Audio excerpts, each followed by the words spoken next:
waende waangalie kama inajengwa. Na Mheshimiwa Rais, na soko zingine 9 zinajengwa Meru. Ulisema Nithi Bridge, Mheshimiwa. As I'm talking to you. Yeah. So umesema soko. Nimekueleza. Na sio Meru peke yake. Soko 87 zinajengwa in every part of this mountain. Nimekuambia hii ya hapa Karatina iko tayari.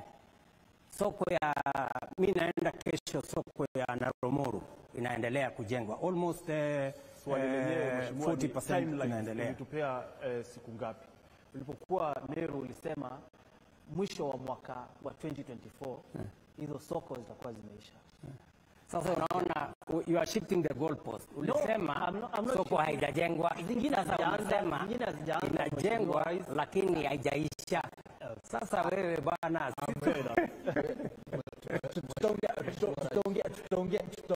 tutaongea haya, mambo ya maendeleo, lakini Oscar, kuna kitu ambalo tuharakisha alafu ndio na shukran sana Mheshimiwa Rais. Na nitakuomba kwamba nikurejeshe nyuma kidogo kwa lile swali ambalo mwenzangu alikuwa anauliza, lakini kwa njia tofauti. Kuja kwako hapa Mlima wa Kenya, umesema kwamba umekuwa na shughuli za ujenzi wa taifa hapa na pale, lakini bila shaka tumejaribu kuangazia na kufuata kwa karibu maandalizi yako ya kuja hapa yamekuwa na utofauti mkubwa sana kilinganisha na yalivyokuwa yanafanyika. Kwa mfano, acha nikupe, kumekuwa na mikutano kadha wa kadha ambayo imefanyika, hata mojawapo ilifanyika katika ikulu pale Nairobi, na viongozi ambao wanaonekana ni kana kwamba wanapinga serikali kutoka kwa mlima hawakujumuishwa. Inamaanisha nini? Kunani? Ni nini ambacho kinaendelea hapo mlimani? Unajua wewe ufanye kazi ikulu. Sasa si uniwachie kazi ya ikulu nifanye, ndugu yangu. Na unajua mtu wa kualika watu ikulu ni mimi. Na ukiona ikulu pale, viongozi wengi wanakuja ikulu. Juzi nilikuwa na viongozi wa Meru.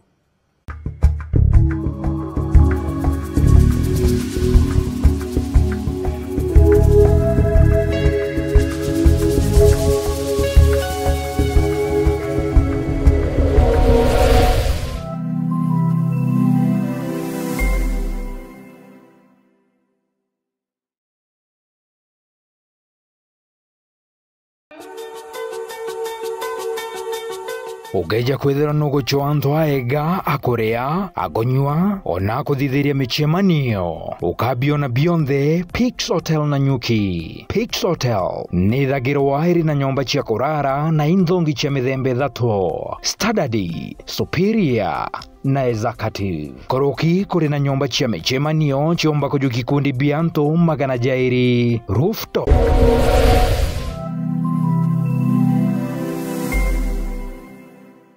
Wengine wengi ili tuweze, kwa sababu mimi mpango yangu ni vile Kenya itafaulu, ni vile manifesto nilio wauzia wa Kenya wakanichagua itatekelezeka.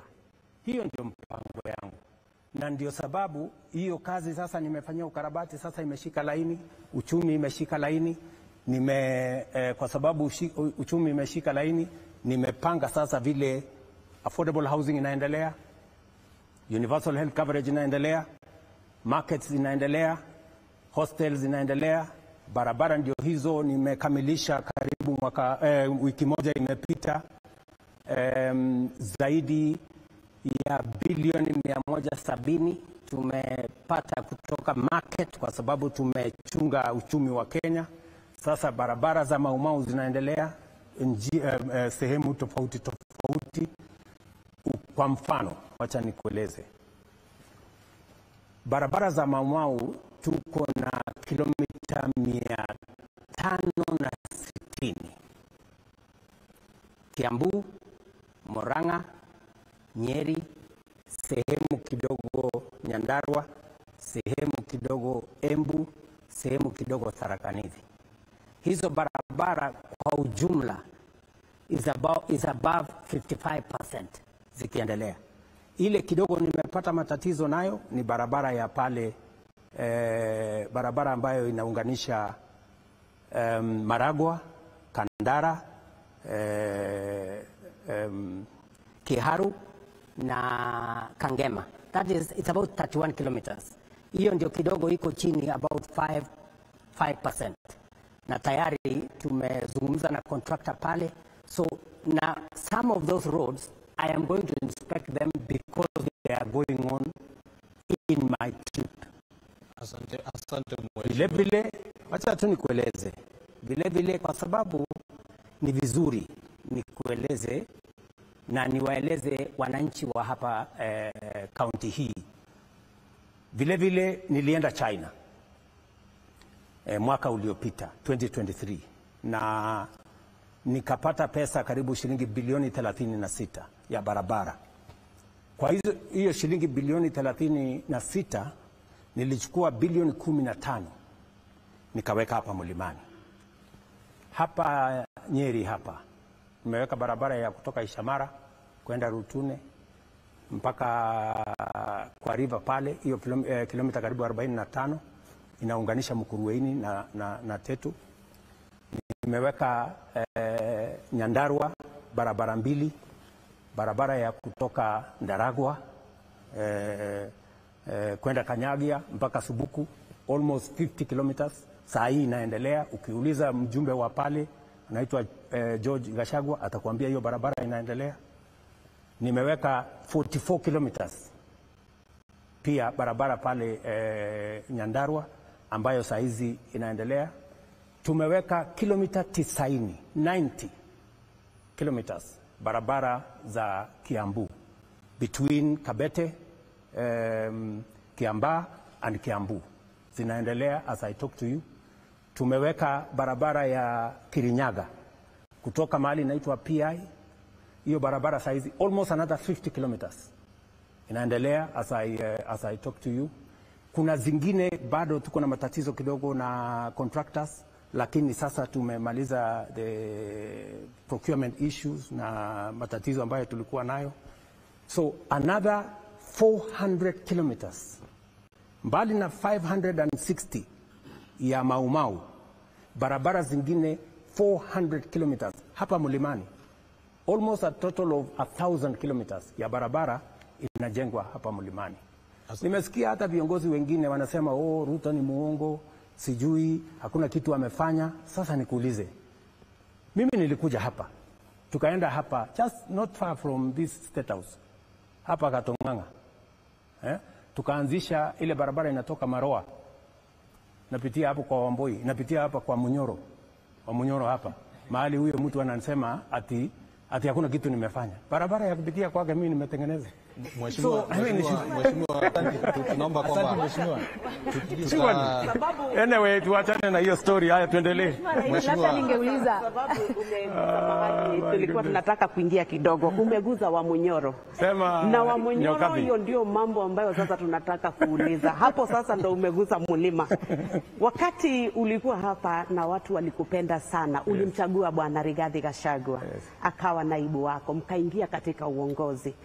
Sasa wakati tukiendelea na kazi tukaona sijui ni jambo lipi ambalo lilikupa msukumo ama ni lipi lililosababisha akang'atuliwa kutoka kwa kiti cha unaibu wa rais. Ni jambo ambalo lilikera watu wengi sana wa Mlima, sababu walisema umemng'atua mtu wetu. Na hata ukawaletea bwana profesa na wakasema sisi mtu wetu alikuwa Rigathi. Ni jambo lipi ambalo lilisukuma kabisa Rigathi akang'atuliwa kutoka kitini cha unaibu?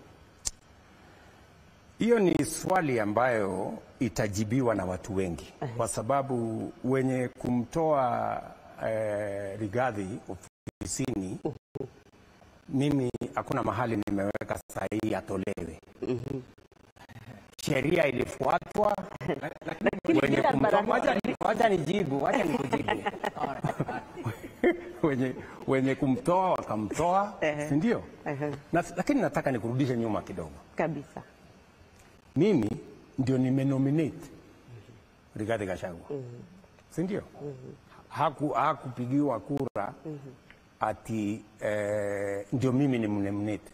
I nominated him kwa sababu katiba ya Kenya sehemu ya 148 inasema rais ndiye ana nominate, si ndio?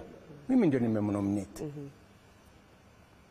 na nimemnominate kwa kura yangu moja, si ndio? Na mimi nataka nikueleze, hata wakati mimi nimemnominate Bwana Gachagua, niliuliza, kwa sababu nilikuwa na wabunge wengi, viongozi wa kutoka Mlimani, tuliketi chini na wao, nikawaambia jameni,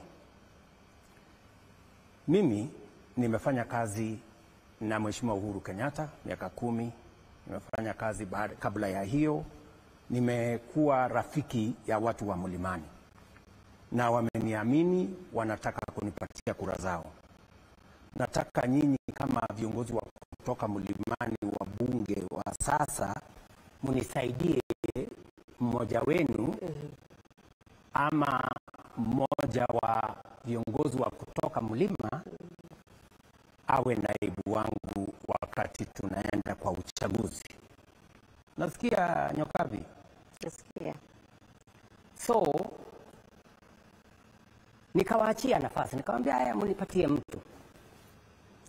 Wakazungumza pale kwa ofisi yangu Karen, pale nikiwa naibu wa rais, karibu mpaka saa 10 toka asubuhi. Mwisho wakaniambia tumeshindwa. So tufanye namna gani? Nikamwambia hapana, hamwezi kushindwa. Wakaniambia kwa sababu tumeshindwa tunaweza kupiga kura.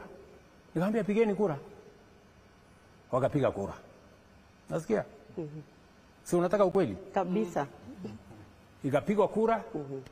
Huyo Profesa Kindiki akapata kura 27. Ule rafiki yangu Rigathi akapata kura 5.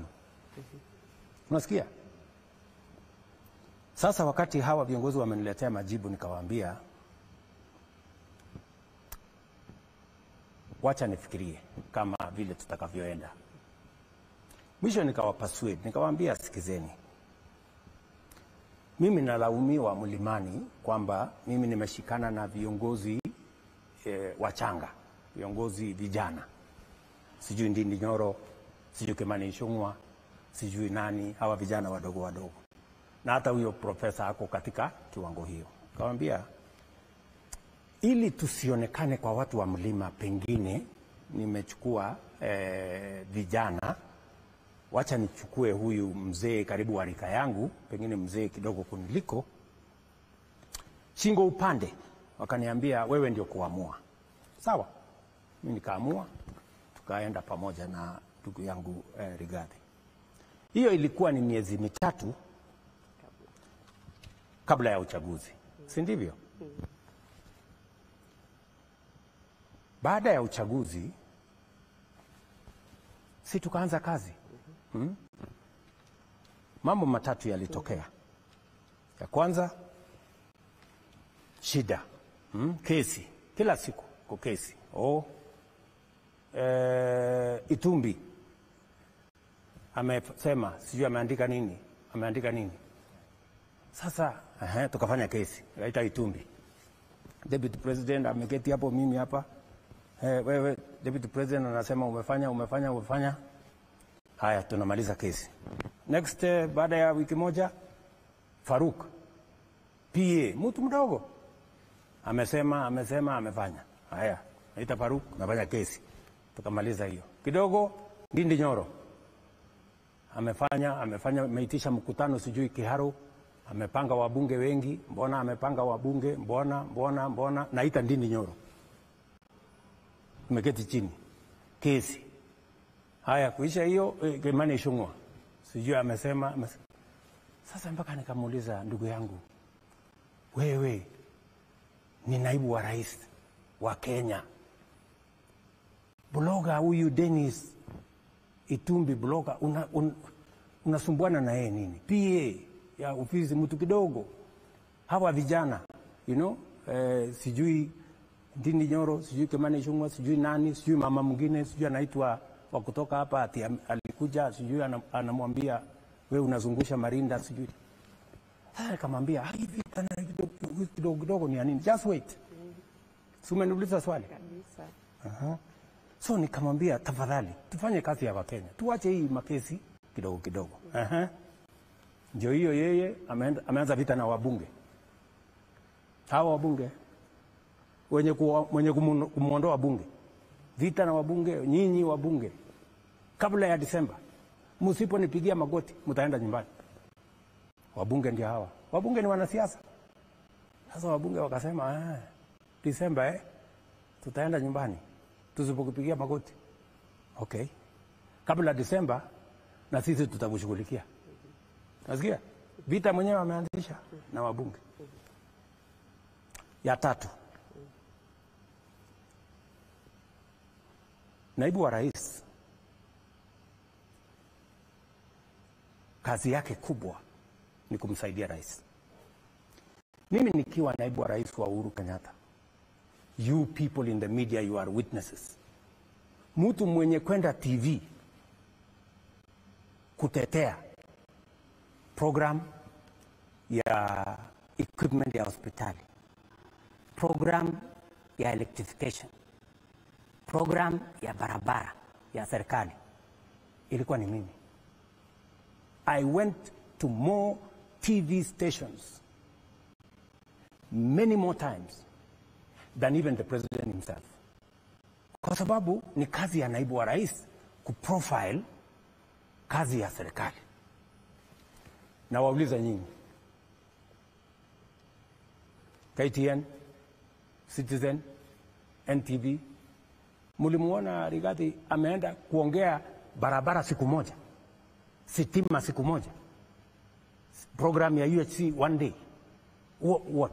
For 2 years he never stepped in any station kusema program ya, wacha hata station, hata in public kuongea mambo ya serikali. Sawa, mimi nikamueleza, my brother, you know, manifesto tumeandika housing, manifesto tumeandika universal health coverage, manifesto tumeandika tutasort out mambo ya walimu, manifesto tumeandika, na manifesto si gazeti. Mheshimiwa Rais, just wait, manifesto si gazeti. Nikamwambia, we made a commitment to the people of Kenya on housing, on universal health coverage, on making sure that we have a proper CBC model. Sasa kama huwezi kutetea, kama huwezi, na wewe nimekupatia mamlaka, hakuna kitu tumepitisha kwa cabinet ambayo haijaenda kwa ofisi ya deputy president kama chairman wa committee za cabinet. How are we going to run this government? Wacha nimalizie. So I just want you to understand, because ni vizuri watu wa Kenya wanielewe. So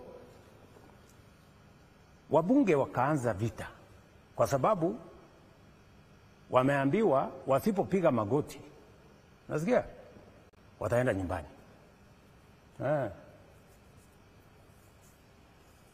So ikafika mahali hapo, sasa nikaelezana na huyu bwana, sasa my friend, please punguza vita na hawa watu wote. Sasa ikanifikia mimi, mimi sasa, unajua, mimi naweza kukufanya one term president. Usipofanya hii, usipofanya hii, usipofanya hii, nahitaji bilioni 10. Wewe unajua bilioni 10, bwana Waweru? Labda zilikuwa za nini rais? Bilioni 10 ndio niende niongee na watu ya Mlimani, you know, ni kupangie siasa, sijui nifanye nini. Mimi nikaona hapa, nikamwambia I will not do it. Wacha nimalize. So nikamwambia hii haiwezekani. Na kama ni kuwa one term ni sawa, hakuna problem. Kama wewe ndio kuamua nani atakuwa one term, nani atakuwa sijui how many terms, nilikuwa nafikiri ni wananchi wa Kenya na Mungu. Kama ni wewe, sasa amua vile unataka. Nasikia, my friends? So wabunge wakaanza vita, and hata wabunge marafiki wa Rigathi watakuambia, mara mbili niliita wabunge Kawaambia, sikizeni, hatukuchaguliwa kuja kupigana, tulichaguliwa kuja kufanyia Wakenya kazi. Wachana na mambo ya impeachment. Mara ngapi? Mara 2. Mara ya 3 nilikuwa nimeenda UN, nikaitisha mkutano kwa sababu nilikuwa nimeona wameanza tena maneno ya impeachment. Nikaitisha mkutano, nikawaambia wabunge, kujeni tufanye mkutano. Wabunge wakakataa kuja mkutano, wakasema, wewe umetuzoea, ulitukataza mara ya kwanza, ukatukataza mara ya pili, sasa utaamua. Either tutaendelea na tukuulizi, atuulizi kura yako, kura yako haihitajiki bunge, sisi tutafanya vile tunavyojua tutafanya, hiyo ingine wachana na sisi. They never came for the meeting. My friends, I tried. In fact, kama ni kuokoa, nilimsaidia wakati wa bunge, wa ile bunge ya mbeleni. Wakati walimkataa, mimi ndio nilimkubali. Wakati wamejaribu kumfanya impeachment ya kwanza, mimi ndio nimezuia. Impeachment ya pili, mimi ndio nimezuia. Sasa mimi nataka niwaulize nyinyi, kwani Wakenya walinichagua mimi niende nifanyie kazi mtu mmoja ama nifanye kazi ya Wakenya wote? Mheshimiwa Rais. So, I mean, tafadhali mambo ya hiyo tufunge hiyo chapter. Wacha swali moja tu labda, sababu Tufunge ulikuwa hiyo naibu wa chapter rais. kwa sababu, wacha niwaambie, Kenya hii tuko na mambo ya viongozi, lakini tuko na mambo ya wananchi. Mambo ya viongozi, wananchi wataamua. Hakuna haja ya mimi kubishana na Rigathi ama wabunge wengine, kwa sababu mambo yetu sisi wote itaamuliwa na si itaamuliwa na wananchi. So sisi wote tujipange, you know, ile imefanyika unfortunately. Lakini sasa nyinyi kama wananchi wa Kenya ndio baadaye wataamua huyu William Ruto tulimpatia kazi, amefanya hajafanya. Kama amefanya, watajua vile ya kufanya. Kama hajafanya, they know what to do. Mambo ni rahisi hivyo, lakini tuzishinde tukipishana mambo ya viongozi. Kama tunaongea mambo ya viongozi miaka nenda miaka rudi, this press conference, that press conference, maneno ya wananchi tutaongea lini? Wakenya wenyewe mimi nimekuja Mount Kenya kuongea mambo ya wananchi. Mambo ya viongozi wananchi watatuamua. Mheshimiwa, hata hivyo labda kuna maswali ambayo tunaweza kuwa nayo ambayo itasaidia pia kuweka uwazi mambo yalivyofanyika, na utaniruhusu kwamba nirejelee lile jambo ambalo umesema vile ambavyo mambo yalienda pale Karen wakati ambapo ulikuwa wakati ambapo Rigathi tumeshapita, my brother. Unajua sasa, Mheshimiwa Rais, naomba tu nikuulize. Tuko na masaa dakika moja tu na hatuwezi kushinda tukiongea mambo ya viongozi. Naomba tu Mheshimiwa, tafadhali tuongee mambo ya raia. Watu wa mlima wanangoja kujua huyu mtu tulimuajiri tukampatia kazi, barabara amefikisha wapi, sitima amefikisha wapi, mambo ya vijana na ajira amefikisha wapi. Lakini pia na hiyo ndio inahusu wananchi mamilioni. Mheshimiwa, pia wanataka kujua kaigwa dhiri atia uliendaje? Si nimewaeleza sasa, nimewaeleza imetosha. Lakini wacha turejelee hizo. Wacha Kogi, naomba Kogi. Mheshimiwa Joki, naomba Kogi alafu. Okay. Kogi. Yeah, Your Excellency, my name is Kogi. Kogi, from sema kutoka kwa kona. Now, I'm that son who want to brief dad after busy day from work. Sorry, I didn't hear you. I'm giving an example. I'm that son who want to brief the dad after a long day of working. Correct. I want to give you and to draw a picture why the people from the region are very hostile and anger. They have a lot of anger. One is the issue of the minimum guarantee return in milk, in coffee and tea. Very good. During your manifesto, that was the key. And I remember when we were doing the economical chapter from each county to county. The other issue is that they feel there is hand of William Ruto in sidelining the people from the Mount Kenya. And I just want to highlight a few examples of them. They say there was hand in William Ruto to impeach Deputy President Rigathi Gachagua. There was hand in committee reorganization, and that is why Dede Nyoro is no longer the chairman of the budget. There was hand of William Ruto, when that is why the former incompetence, as you said, CS, Muturi, is not serving as the CS. Yoyote. Then there is this issue about the economic chapters that you held in Kiambu. You promised the people of Kiambu that the first thing that we are going to do, you will make sure that Kiambu have to enjoy the factory of production of broiler chicken. You remember that day. Now Kiambu is the leading in production of milk. They are the leading in coffee. They are leading in matters of pottery and so forth. They feel the promises that you have made to them, none of them has been have been fulfilled. I'm going to answer you.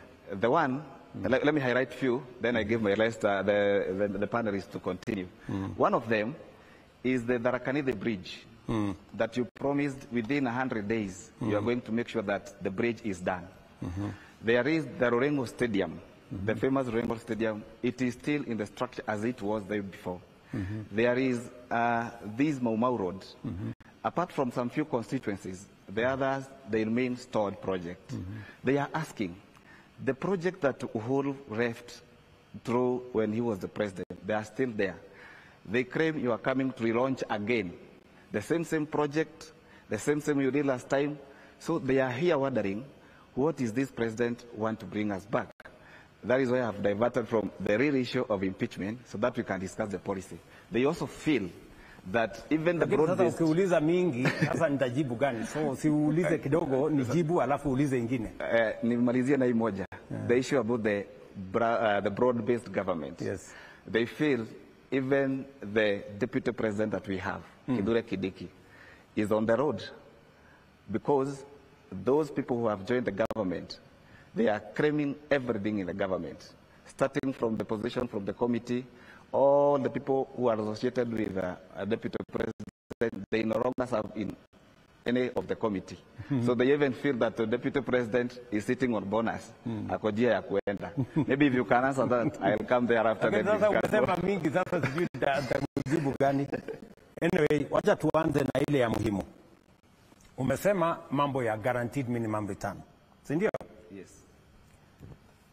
Tulikubaliana na wakulima ya kwamba wa maziwa, tuanze na wa maziwa. Na mimi nataka ukiwa na nafasi uliza Bwana Kamiro ambaye ni chairman wetu wa KCC. Wakati tumeingia ofisini, maziwa ilikuwa inauza 35 shillings per kilo. Tulisema we are going to make sure that tutainua bei ya maziwa. Today as I talk to you, maziwa ni 50 shillings. That is the guaranteed price we have given to farmers. Mimi nimeweka pesa ya serikali katika hiyo mpango ya maziwa. Today every farmer, in fact nilisema ya kwamba sio 50 alafu ikatwe. In fact it is 53 shillings alafu 50 inaenda kwa mkulima, 3 shillings inaenda kwa wale watu wengine, transport na nini na nini na nini na nini. I want you to check with farmers, whether it is Nyahururu, whether it is Nakuru, wherever it is, whether they are being paid 50 shillings or not. That is number one. Number two, kahawa. Nilipromise watu wa Kenya, wakiwemo watu wa mlima, ya kwamba nitafukuza cartels. Ya kwamba hii kahawa tutainua bei yake, tutaondoa wale wakora ambao wamekuwa wakihujumu kilimo ya kahawa. What did we do? Nilichukua reforms ya kahawa, nikalete kwa office of the president. Tukaseparate millers, tukaseparate brokers, na tukahakikisha kwamba kila mtu ako na leseni moja. Pia nikatransfer, nikasema hii Nairobi Coffee Exchange, tukalete watu wa CMA into the equation. Ile kahawa ilikuwa inalipwa baada ya miezi 6, leo inalipwa baada ya siku 5 to the cooperatives. Mpango yangu by June this year haitakuwa inalipwa kwa cooperative, itakuwa inalipwa kwa mkulima in 5 days. Leo nikiongea na wewe Kogi, bei ya kahawa, uliza mkulima yeyote. Ile ilikuwa 40 shillings, 50 shillings, leo average price ya kahawa Kenya, because of what I have done in the last 1.5 years, bei ya kahawa leo is on average 110. Kuna factories na cooperatives zinalipa 130, 140, in fact 147 in some of them. That is the commitment I made. Number 3, kwa mambo ya chai. Niliwaambia ya kwamba hii mambo ya chai, we're going to do something about it. Today, uliza watu wa KTDA, Mudhaura na Bwana Kirundi ambaye ni chairman wa KTDA. Nimetoa pesa ya serikali kusaidia KTDA kuhakikisha ya kwamba number 1, bei ya mbolea tunaipunguza chini. Walikuwa wananunua 5,000. In fact, when the first year when I came into office walikuwa wananunua 5,500. Leo uliza mkulima yeyote ya KTDA wanalipa pesa ngapi? 2,500. What has happened? This year, 2024, not 2025, 2024, hiyo imepita. Mapato ya chai kwa sababu ya ile kuongezeka kwa mazao, kwa sababu ya intervention ya kuzalisha ama productivity, tumeongeza from 170 billion mpaka 215 billion as KTDA. Farmers are making more money in tea. Farmers are making more money in coffee. Farmers are making more money in tea, in milk. So if you want to have an exam with me on what I have done in the agricultural sector, I am ready to have that exam. Let me also, wacha tu see, wacha nafasi. Can I do a follow-up on tea? On tea, because it's key to our region, On tea, a follow-up on tea. Yes. You bring, ndio mazao imekuwa juu, lakini mapato huenda yakakuwa chini kwa sababu tumepoteza soko la muhimu Sudan. Na imekuwa ni kwa sababu wewe umeruhusu mrengo wa waasi kuanzisha serikali hapa Nairobi. Wewe kwanza unasema hiyo unasema ya chai ya kuuza Sudan. Yes. By the way, we are selling tea to Sudan.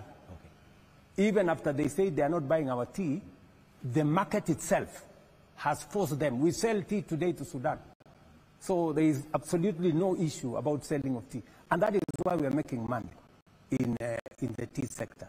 Let me also tell you about the projects. Mheshimiwa, kabla hiyo just wait. Kuuliza kahawa. Swali moja tu la kahawa. Yes. Nimekusikiza unazungumza na unapeana statistics. Na vile vile pia mimi niko na statistics ambazo ninaweza kukuuliza. Wananchi wanajiuliza kwamba serikali inazungumza kuhusu njia za kutengeneza pesa, lakini ni kana kwamba inakujia hizi pesa zote. Na kwa mfano, unapozungumza kuhusu kahawa, unasema kwamba mkulima hivi sasa ananufaika. Ni kweli, labda ukienda katika cooperatives kadhaa utapata ile bei ambayo umeitaja, hivyo ndivyo ilivyo. Lakini yale zile pesa ambazo zinakatwa kwa zile pesa zenye wakulima wanapata, kwa mfano mabroka wanapata kiwango cha hadi 1%, na kuna vile vile kuna pesa zingine ambazo zinatolewa zile za ile mtambo ya DSS na mambo kama hayo.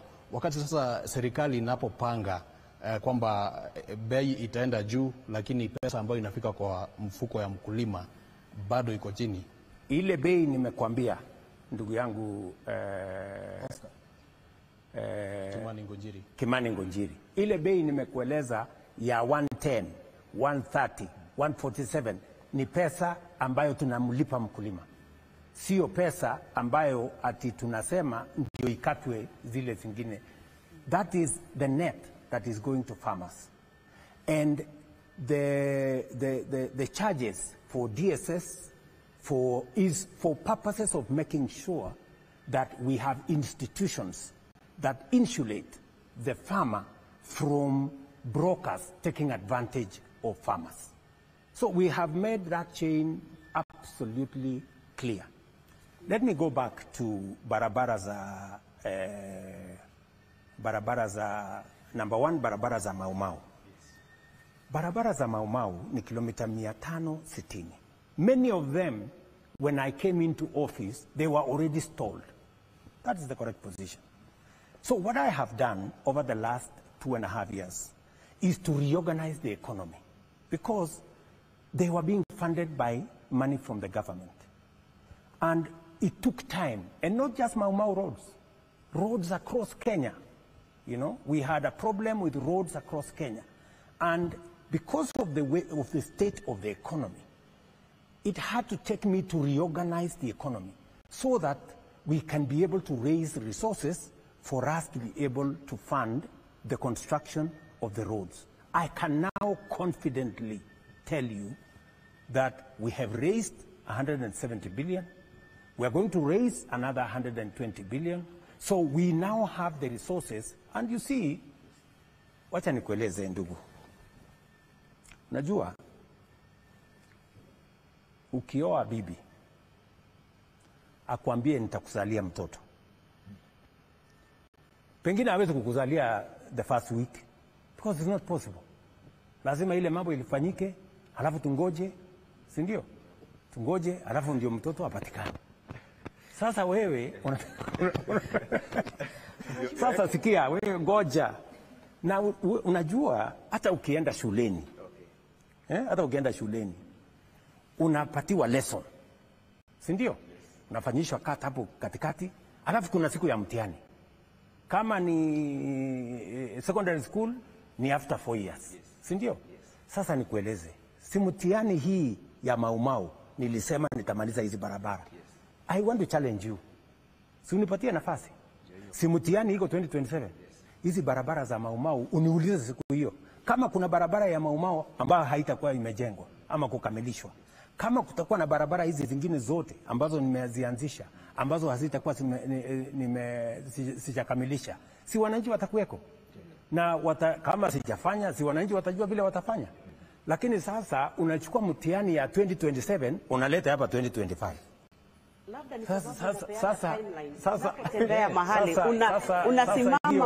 Sasa hiyo unaniharibia nafasi. Nikuambie vile vile, some of the programs that I had planned, nasikia hapo mwaka uliopita, nyinyi mnajua kulitokea kizungumkuti Kenya. Ile mambo yote nilikuwa nimepanga pale kwa finance bill, mambo ya barabara nilikuwa nimeweka hapo, mpango ya kufanya the next thing nimeweka hapo, ikasambaratika. Ikabidi nirudi nyuma, nipange tena. Sasa ile program yote nilikuja tena, nikatumia hii serikali ya broad based, sasa nimepitisha tena kila kitu. Sasa ndio hii sasa mimi niko na nafasi ya kutekeleza ile manifesto nilikuwa nimeongea na watu. So tunaendelea na hiyo. Swali la kwanza Mheshimiwa Rais ni wakati unapotoa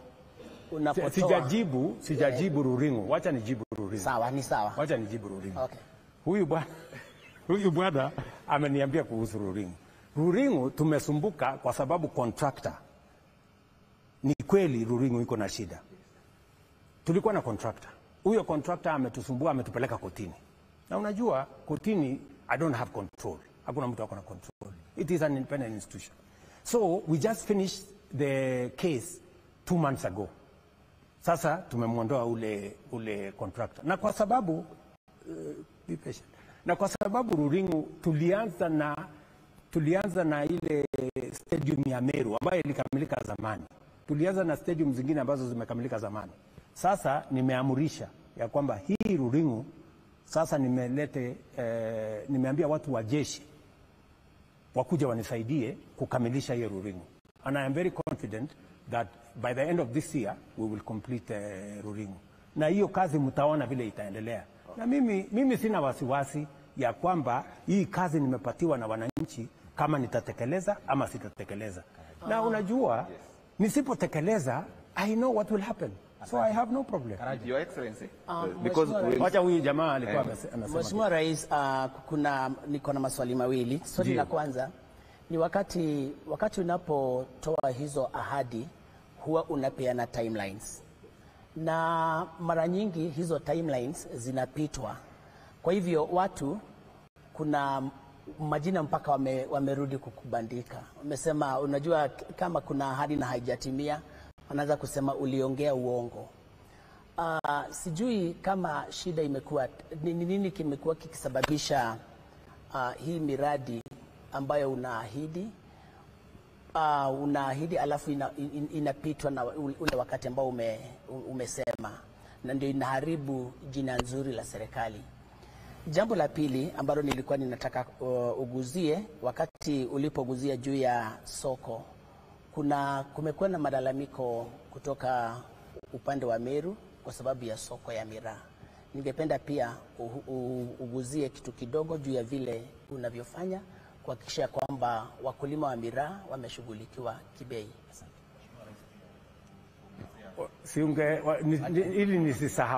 Ili nisisahau, wacha tu nimjibu, and then we'll come to you. Two things. Mimi ni mtu wa imani. Mimi ni mtu namwamini Mungu. Na unajua kuna watu wanatembea kwa physically seeing. Me, I am a great believer. I'm a man of faith. And I believe what I say will happen. It may delay, but it will happen. Because I know in my heart I have committed myself to do it. And that is why I speak about it. Of course, you know, sometimes because there are intervening issues. Maybe you have put it in the budget, and then the budget did not go through, then there is a delay. Maybe you have a contractor, and the contractor is not performing the way you would wanted, you had planned. The contractor anakuchelewesha, ama saa zingine procurement inafanyika, alafu watu wengine wanaenda kotini, inachelewesha. But that does not mean that it takes away my word that this is what the government of Kenya has committed to do. What I know is that I have people who have no plan. They have no agenda. So the only thing they do is to find fault. Oh, you know, hii halisema haijafanyika, imechelewa siku mbili, imechelewa mwezi moja, imechelewa mwaka moja, imechelewa hii. But my commitment is this. Every commitment I have made, whether it is on Hustler Fund, whether it is on markets, whether it is on affordable housing, whether it is on universal health coverage, whether it is in CBC and university funding, I will make sure that those commitments are kept, because that is how we are going to take Kenya forward. And then the Miraa issue. The Miraa issue, we agreed on two aspects. That we are going to make sure that we have, I made a commitment to the Meru people that I will take one ambassador from Meru to go and be ambassador in Somalia. I kept that promise. Number two, I have also worked with the government in Somalia, even with the challenges they have, to make sure that we negotiate a better price. My minister, Mutahi Kagwe, has undertaken that exercise, and now we are in the tail end of making sure that, because the problem is that the market was there, but the price was wrong.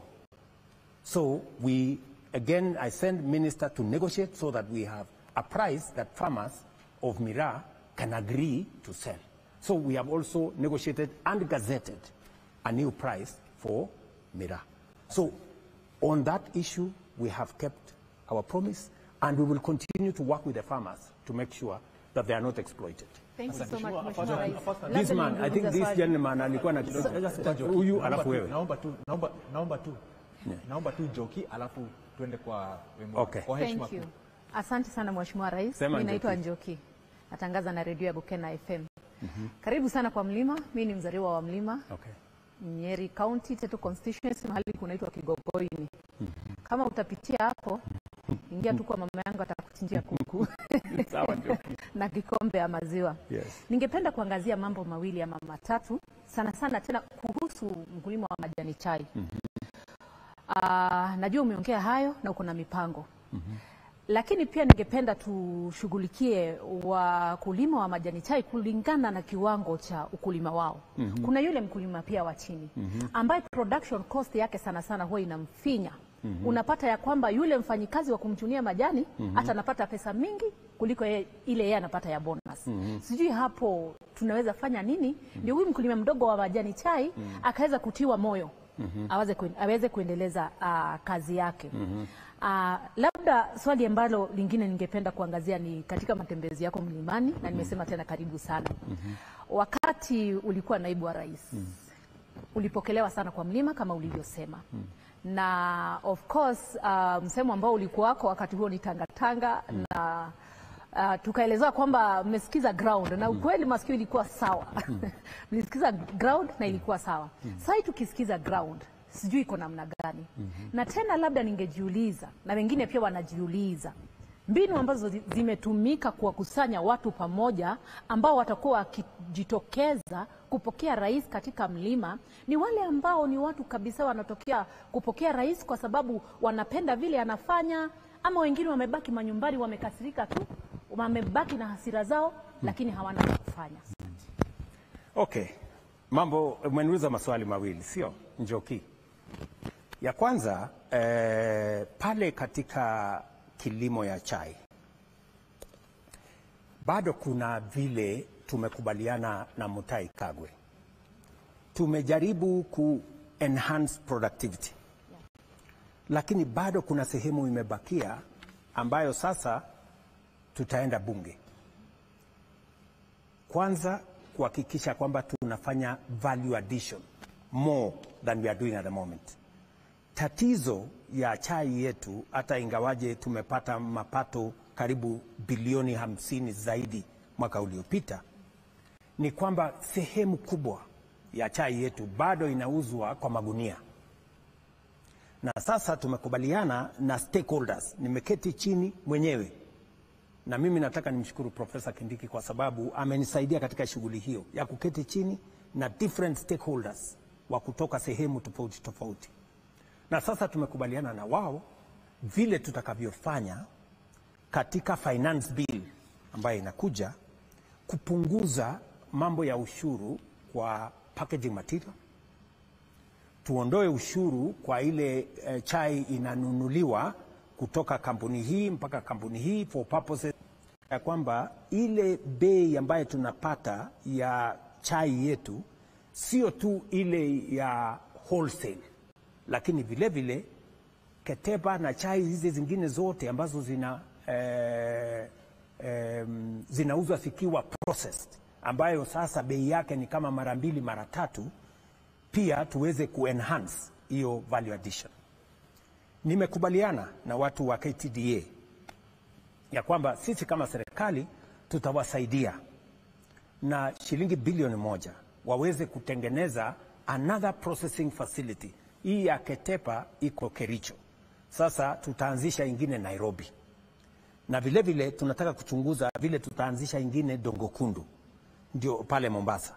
Ndio tuweze kuenhance ile common user facility ya mambo ya processing ya chai, ndio tuweze kuuza value added tea ambaye sasa itatupatia mapato zaidi.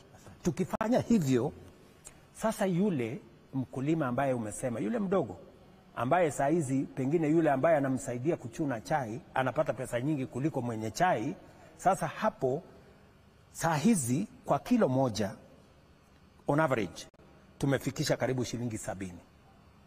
Nia yangu in the next 3-4 years tunataka kuenhance mpaka iwe minimum price ambaye mkulima atapata kwa chai kwa kilo moja ni shilingi 100. That way we will make sure that even the low farmers who have low acreage pia wanapata mapato. Mekujibu hiyo. Mambo ya mobilization na wale wana mobilize na wale wanakuwa mobilized, hiyo ni mambo ya siasa. Na hiyo ni mambo ya siasa, itaendelea tu hivyo. Mobilization ni mambo ya siasa, huyu ana mobilize wa kukaribisha rais, wengine kuna wengine wana mobilize watu ya kupiga makelele, hiyo ni mambo ya siasa. Vikundi zingine ambazo ni huwa wanaogopa ni kama zinaweza inuka kwa sasa. Sasa hiyo ni fitina ya siasa. Unajua hii siasa iko na ukarabati na fitina, mtu akishashindwa anaweka fitina huku na vile, lakini mimi nataka niwahakikishie wananchi wa Kenya, wakiwemo wananchi wa Mlimani hapa, tunataka tufanye kazi ya maendeleo pamoja. Na hakuna haja ya kusumbuana, kwa sababu uwezo wa kuchagua viongozi iko na wananchi. Na wananchi wenyewe watajiamulia. Wakiona William Ruto amefanya kazi ile walimpatia, anatosha aendelee, watampatia kura. Wakiona wenyewe ya kwamba amezembea kazini, ameshindwa na ile kazi, watamuondoa. Hakuna problem. Niko na swali la tunasumbuana mobilization, ya lakini nini? mheshimiwa, niko na Oscar tulia. Niko na swali la mobilization, lakini kwanza tuende mashariki mwa mlima kwa Wemwaro then kwa Weru. Yes boss. Mheshimiwa Rais, na hili swala umelizungumzia la miradi. Ongeza sauti kidogo. Kuna hili swala la miradi umelizungumzia. Kipi ambacho ulitarajia ama ni kipi ambacho ulitarajia kutoka kwa mwananchi, hasa ikizingatiwa kaunti ya Embu ni pahala ambapo kumekuwa na wananchi hawatosheki sana ama kidogo wana ghadhabu na serikali yako? Jambo la kwanza, mabwawa haya ambayo umesema, nafikiri ni Kamomo na zile zingine mbili, ni bado iko katika mipango yetu ya development of dams. Tulibadilisha sheria pale nyuma, tukasema so that we can have more resources to work on dams, tuwe na sheria ambayo tutakuwa na ile water purchase agreement ambayo itatusaidia kupata pesa ya kutengeneza bwawa zaidi. Hiyo ni hatua ya kwanza. Hatua ya pili, saa hizi ukiuliza gavana wa Embu, wameshirikiana na waziri Murithi ambaye ni waziri wa mambo ya maji katika mpango ambayo tuko nayo na Africa Development Bank ya karibu bilioni 60 ambayo itatusaidia kusambaza maji sehemu tofauti tofauti za Kenya, ikiwa ni awamu ya pili ya ile mpango tulifanya ya Embu ambayo ilileta maji Embu Town, ambayo ilikuwa ni mpango ya 2.4 billion ambayo tulimaliza 2023. So that is the program on the dams. Kwa mambo ya rafiki yangu Bwana Muturi. Bwana Muturi nilimpatia kazi kama mkuu wa sheria. Yeye mwenyewe alinieleza ya kwamba hii kazi, kwa sababu hajakuwa practice kwa muda mrefu, kwa sababu alitoka huko kwa kuwa magistrate, akaenda bunge, akakuwa mbunge, akakuwa speaker, akasema ile kazi kidogo inamlemea. Yeah? So nikakaa kidogo, nikaona kweli amelemewa na ile kazi, lakini makosa pengine ni yangu, nilimsindikizia, I persuaded him, nikamwambia no, it's okay, fanya tu hii kazi, nafikiri haitakulemea. Lakini kwa muda nikaona kweli imemlemea, so nikasema okay, wacha nimbadilishie kazi, nikampatia kazi ya waziri. Lakini hata wewe unajua, sasa hapo katikati akagoma kuja katika baraza la mawaziri. Sasa mimi nataka nikuulize wewe, ni mimi nimemvuta kazi ama ni yeye alijivuta kazi? Sasa wewe ni waziri, baraza la mawaziri umeigomea. What am I supposed to do? Lakini Mheshimiwa Rais, iwapo aliyekuwa speaker ama aliyekuwa mwanasheria mkuu alitoa ripoti baada ya matamshi yako ya kusema kwamba yeye hakuwa competent, akatoa ripoti ya kuonyesha yale mambo ambayo aliweza kuyaafikia wakati alipokuwa ofisini. Sijui kama unakubaliana na hiyo ripoti. Hilo ni jambo la kwanza. Na jambo la pili, kutokana na yale ambayo yalifanyika around JB Muturi, the former CS, inasema nini kuhusiana na wale viongozi, ama ni jinsi gani unaweza kuweka viongozi kwa mizani wakati ambapo unateua mtu? Na nitarejelea lile swala la Gachagua, wakati ambapo ulisema kwamba mlipokuwa Karen sio viongozi wengi ambao walikuwa wanamtaka. Kwa hivyo inasema nini kuhusiana na jinsi ambavyo unaekelea mizani viongozi ambao unafanya nao kazi, na wananchi watasubiri hadi lini? Na la mwisho, Mheshimiwa Rais, miaka 2.5 baada ya kuingia katika ofisi, ungali bado unapeana ahadi. Wakenya wangoje ahadi hadi siku gani? Umemaliza? Bado yapo mengine. Okay. Kwanza, I am a person who believes in giving people a second chance. even though many leaders did not favor my friend Gachagua, I still gave him a chance. Yeah? Because I'm a strong believer that when you are friends, you don't just dismiss friends. It applies to J.B. Muturi. Even when it was difficult for him to perform as an attorney general, and it's not even me. Ask any government department. They had many difficulties. But because he was my friend, we worked together, we campaigned together, I was willing to give him a second chance. You know? So if you are saying that I should not have given Rigathi a chance and I should not have given JB a chance, that is you, that's not me. I believe differently. And I believe people given a chance, there are many people who have given another chance and they've done very well. You know, they have acquitted themselves. Sometimes maybe people are misjudged. And I want to see how, until it becomes impossible to work with the people who are in your team, you must give them a chance. So I gave my good friend Justin a chance,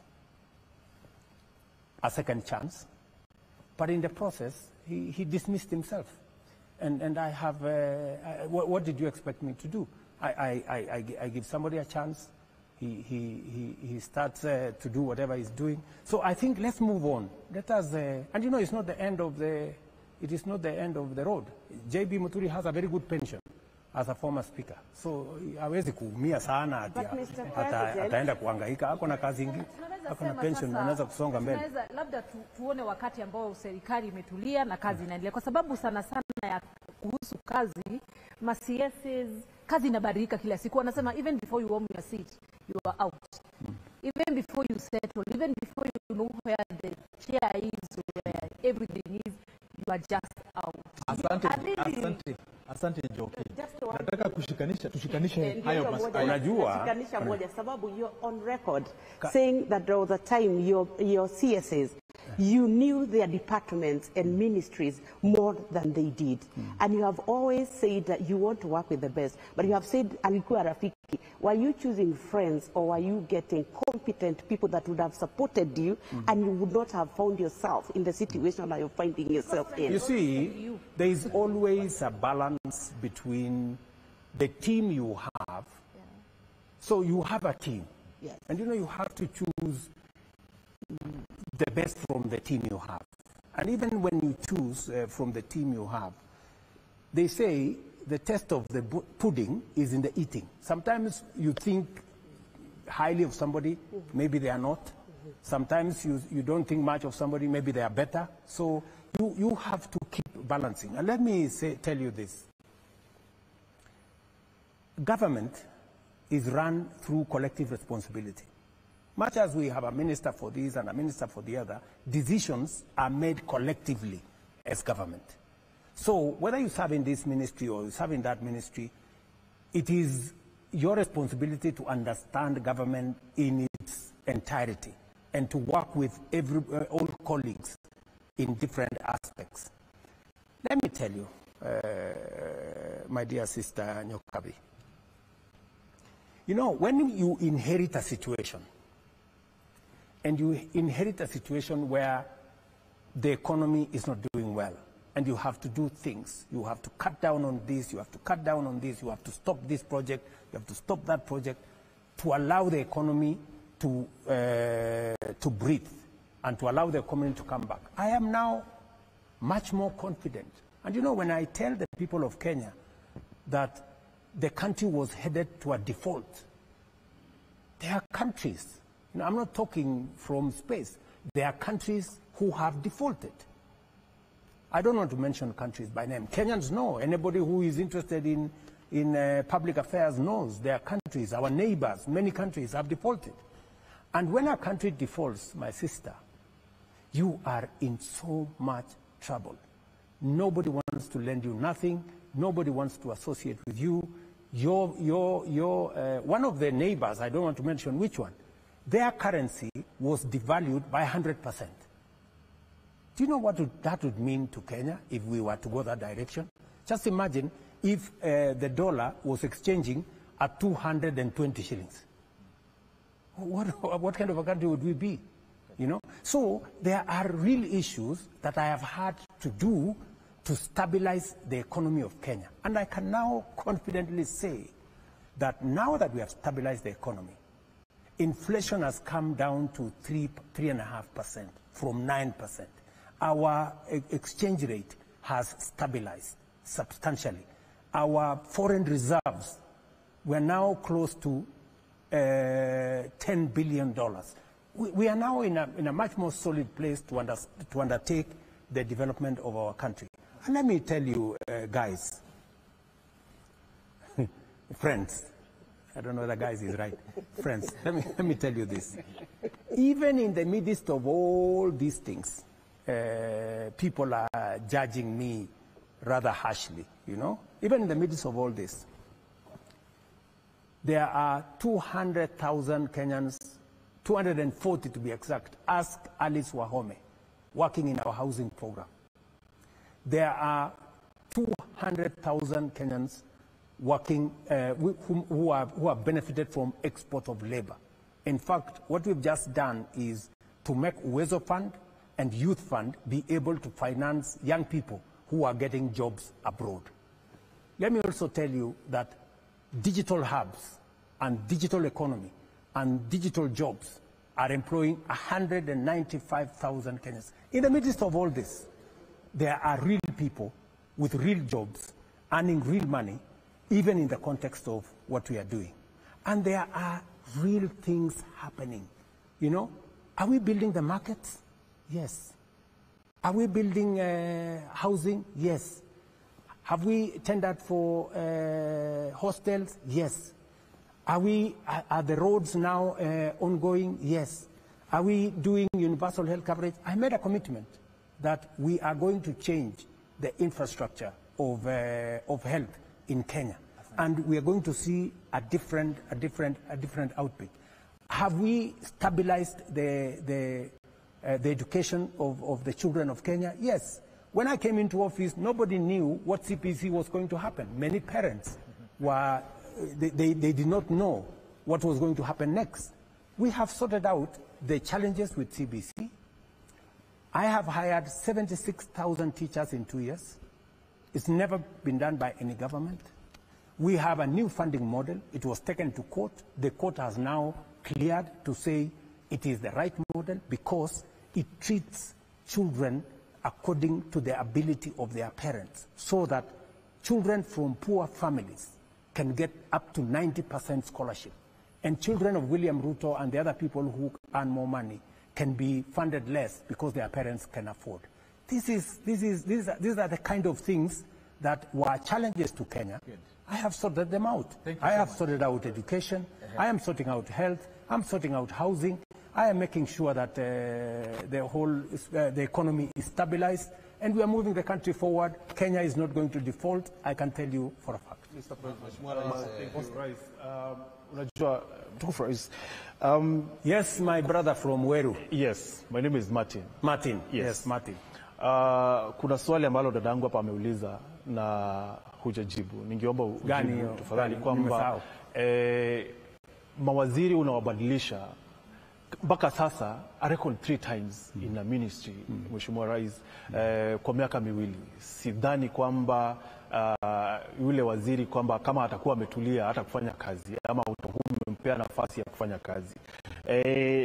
La pili, mtukufu Rais, umetaja mambo ya miraa. Sijui kama huko na habari kwamba tunavyoongea hivi sasa shirika la ndege la Ethiopia Airways limewacha kubeba miraa ambayo ndio ilikuwa inabeba miraa kwenda Israel, kwenda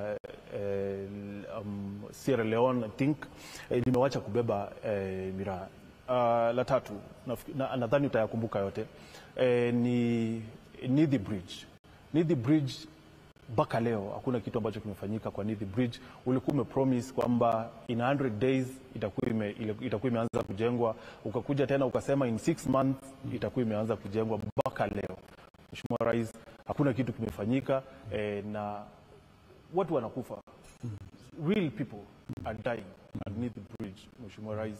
Like they are really dying there underneath the bridge. Okay, wacha nikujibu mambo ya mawaziri. Kila serikali inabadilisha mawaziri. I want you to tell me how many times Kibaki changed ministers. No, I'm just telling you. You had a chance ya kuchagua mawaziri. Si umeniuliza maswali. Mheshimiwa, niruhusu I listen to you when you are asking. Why don't you listen to me when I'm answering? You are asking me. Yeah, relax. So, Kibaki alibadilisha mawaziri when it was necessary. Uhuru alibadilisha mawaziri when it is necessary. When it is necessary, I will change ministers because it is my prerogative. And ultimately, Mr. whatever President, the ministers are doing, ultimately, I will be asked. The buck stops with me, ultimately. So that is why I am going to work with people who ultimately are going to help me answer the final question to the people of Kenya. Yes, and umetuambia hapa kwamba wale au mawaziri wengine walikuwa marafiki zako, but then you had a chance wakati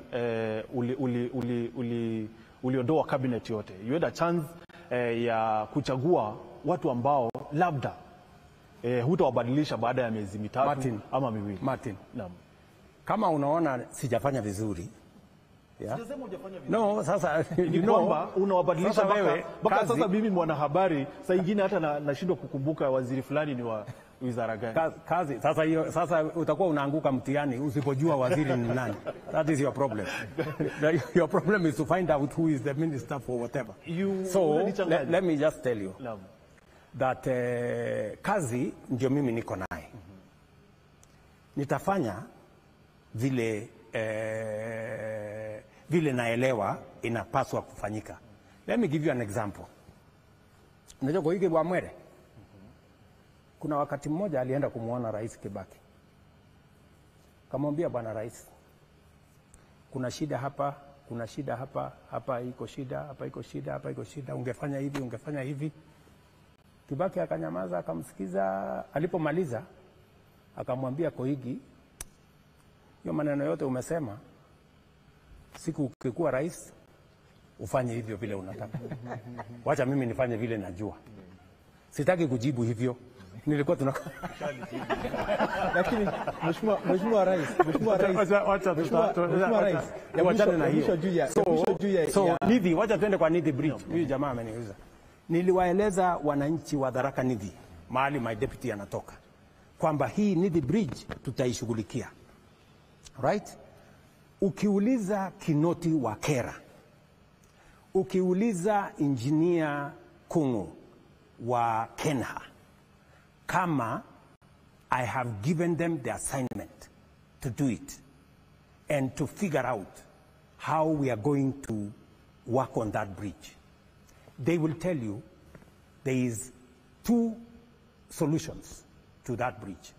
One will cost us 5 billion shillings, and they have designed how it's going to happen.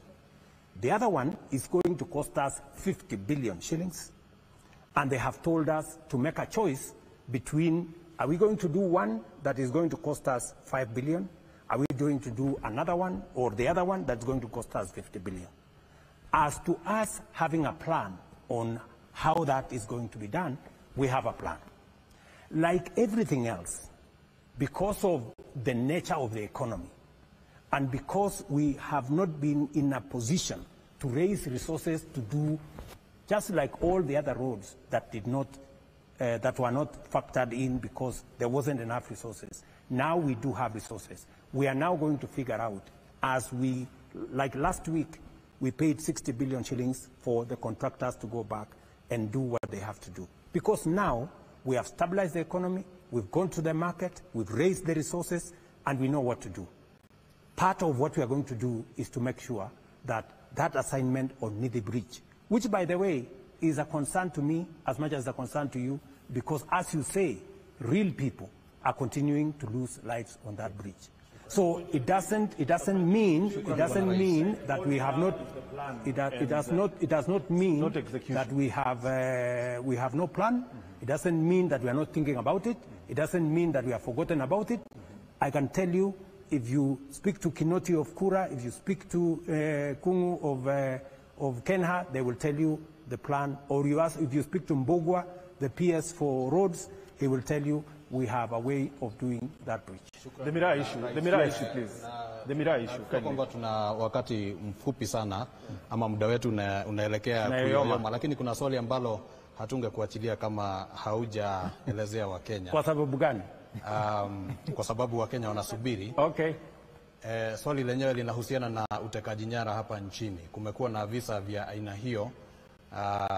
Umelizungumzia hilo jambo wakati uliopita, lakini bado kuna tetezi, kuna malalamishi.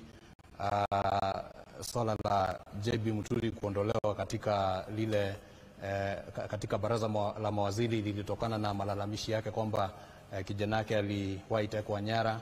Tungependa tusikie msimamo wako na wa serikali, na pia ukimalizia, Mheshimiwa Rais, uhusiano wako na aliyekuwa mwenyekiti wa kamati ya bajeti Dende Nyoro, mbunge wa Kiharu. Ni vipi unaonekana kana kwamba haupo na alifanya jitihada kuu sana ili kwamba ukaweze kupata urais?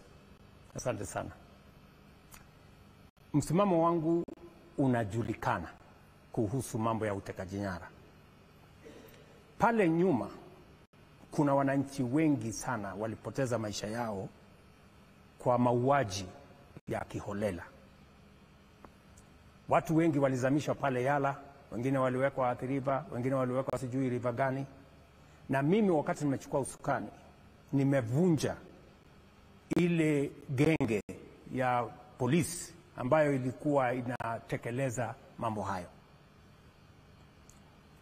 Najua ya kwamba kumetokea tetezi za watu waliotekwa nyara. Right? Na nimetoa msimamo wangu kwa polisi, even though they are independent. Mimi wakati nimechukua usukani, nimeambia polisi mimi sitawapatia amri.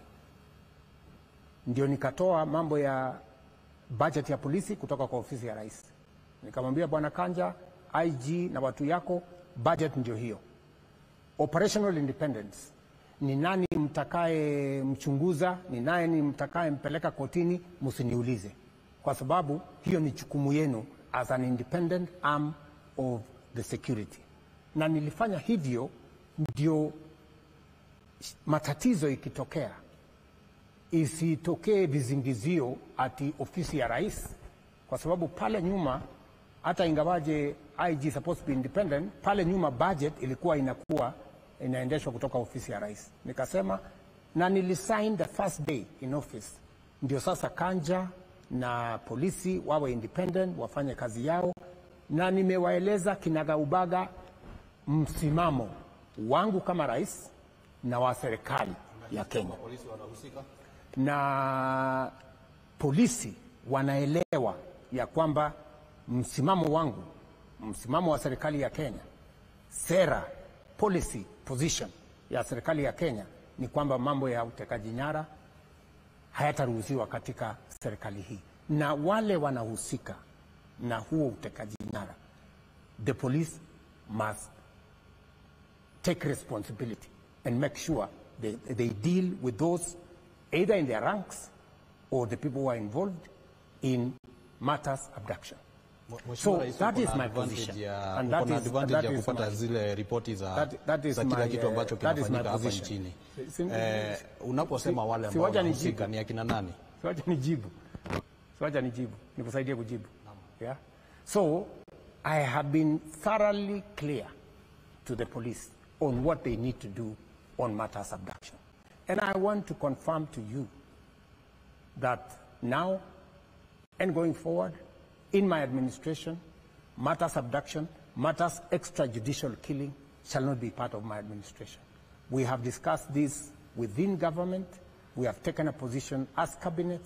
I have taken position as president, and the police know what they must do and what they cannot do.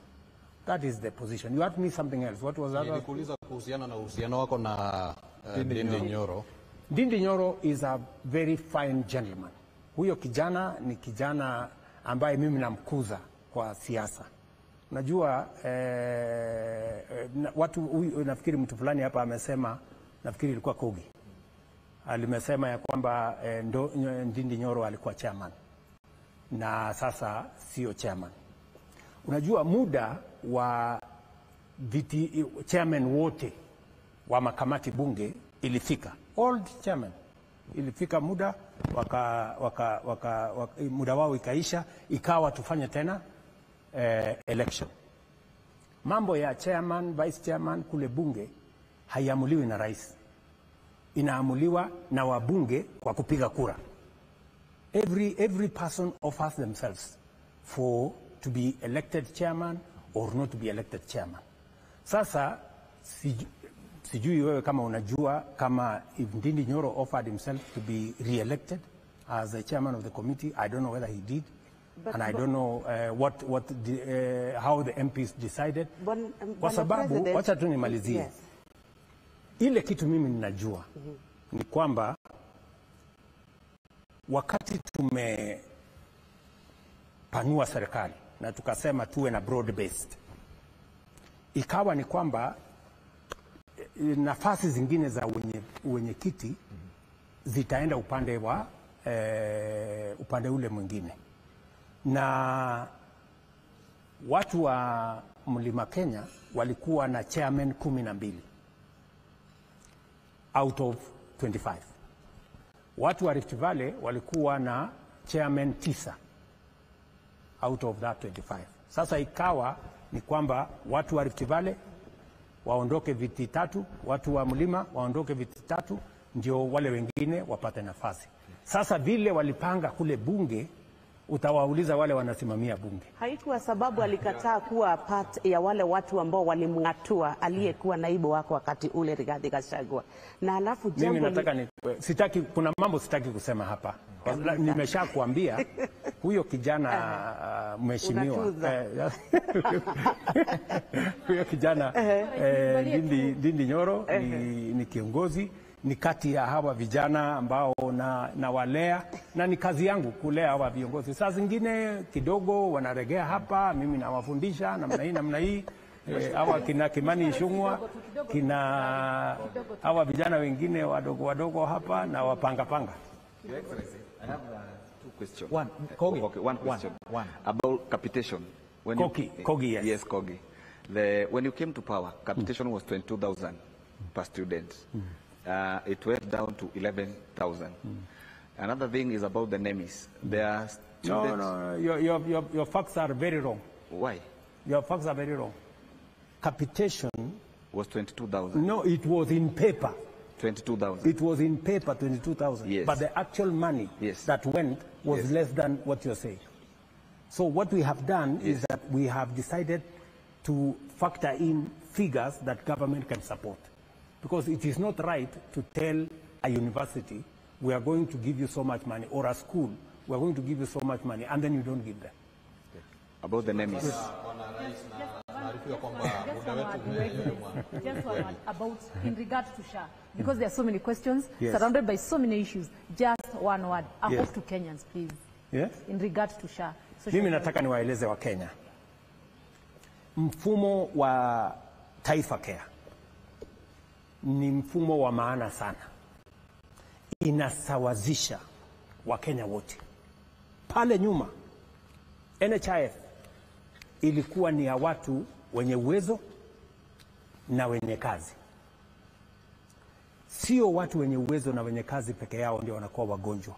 Wakenya wote wanakuwa wagonjwa. Na ndio nikasema hii mpango mpya, hata mama mboga na mtu wa bodaboda na mwenye hana kazi watajumuishwa ndani yake, watakuwa na bima ya afya. Na tumesema kinaga ubaga ya kwamba kila mtu, kwa sababu ni bima, atalipa kulingana na uwezo wake. Yule mwenye uwezo wa kulipa 1,000 atalipa 1,000. Yule mwenye ako na uwezo wa kulipa 300 atalipa 300. Yule mwenye ako na uwezo wa kulipa 100 atalipa 100. Lakini yule kabisa hana uwezo, tutamlipia kama serikali. Ile kitu mimi nataka niwaulize wa Kenya, kila mmoja wetu ajisajili. Ukijisajili ama ukijiandikisha, sasa itafanyiwa utafiti, wewe unatoshana na kulipa pesa ngapi. Na kama imesemekana Martin anatoshana na kulipa 500 kwa sababu ako na mshahara mnono, atalipa 500. Yule mama mboga ambaye alikuwa analipa 500, akifanyiwa hesabu ajulikana anaweza kulipa 200 ama 100, atalipa 100. Yule mwananchi wa kawaida mwenye hana kazi, pengine hata si ana biashara yoyote, ikisemekana analipa shilingi 50 ama shilingi chini ya hiyo, ama ionekane ya kwamba hana uwezo kabisa, tutamlipia kama serikali.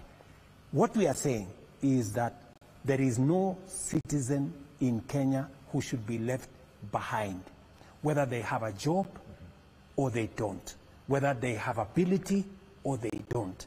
For the first time in the history of the Republic of Kenya, people who have never gone to hospital and they have never been paid for by government, today they are being paid for. Shukran. Asante sana Mheshimiwa Rais.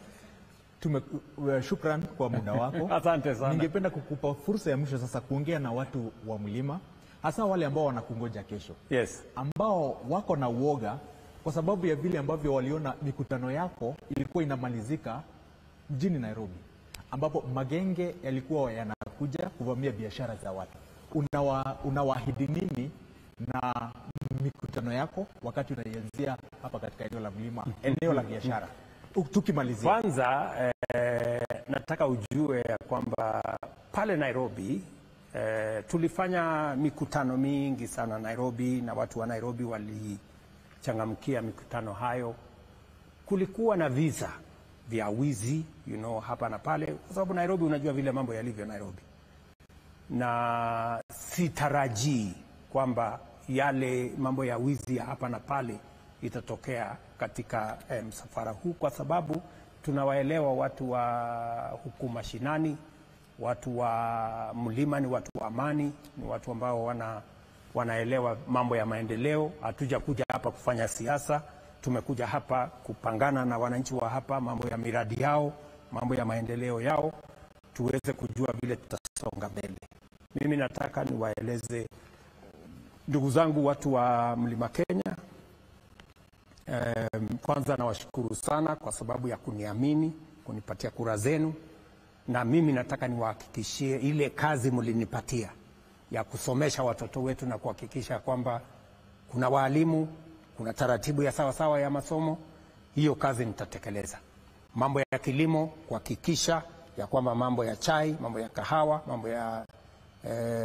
mambo ya maziwa na ile kilimo yote tutaishughulikia vizuri, na niko na taarifa nzuri ya vile haya mambo yamesonga mbele.